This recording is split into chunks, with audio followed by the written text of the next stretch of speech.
ขัดขนาดเพื่อจะมาเชิญพระบาทเจ้ากับเขาสุนาครสิว่าจะไหนหลักพระเจ้าค่ะโอ้ยเดี๋ยวนี้ไปพอได้ดอกมาอยู่ป่าพี่ก็ดีล้นคูสู่แนวผลพลามากไปหน้ากันมีมากบอกอึดอยากทุกสิ่งดีแท้คูสู่แนวบอกกลับดอกว่าจะไหนก็ได้ไปพอได้ดอกพอพระองค์เอ้ยมันของมันค่าแนวไหนเพิ่นว่า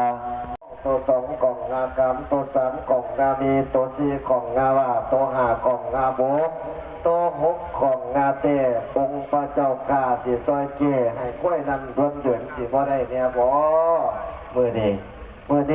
ฟังเบิ่งเสียงคนทั้งหลายสิมาเชิญพร้อมจิตพร้อมใจกันบ่เสียก็ฟังเบิ่งผู้ใดสิเชิญองค์พ่อแม่กลับบ้านกลับเมียงให้เว้าว่าใช่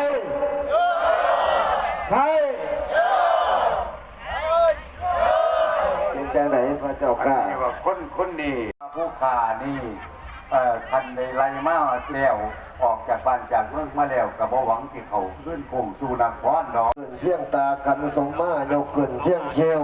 เมื่อไหวขึ้นเนี้ยเชียวกลมกราบบังคมขอเชิญองค์พระสัทธาให้ตาค้อมนครดันเนี่ยเป็นอย่างพระเจ้าค่ะโอ้ยขับพอได้ดอกเจน่าเอ้ยพอปัญญาเอ้ยขับพอได้ดอกแม่นขันหาขันพอลงมาเสียคนไปตนยังดองดองยังกะเคยสะสมเขากองบ้า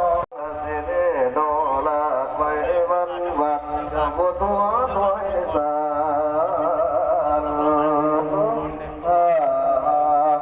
นตาบริพันธ์มองเจกันตองกองกันบริกา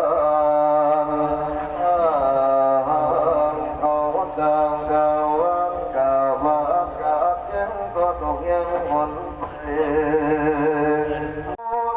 ขอเรียนเชิญเสนามาพี่น้องเด้อรวมเป็นสังเทศเด้อแสดงธรรมผู้ละ10ผู้ละ20ตามกำลังกับผ้าเฮาแล้ว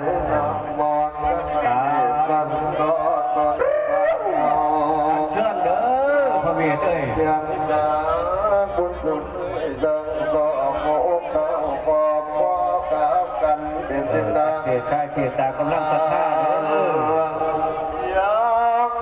นำหลักกระฟังเสียง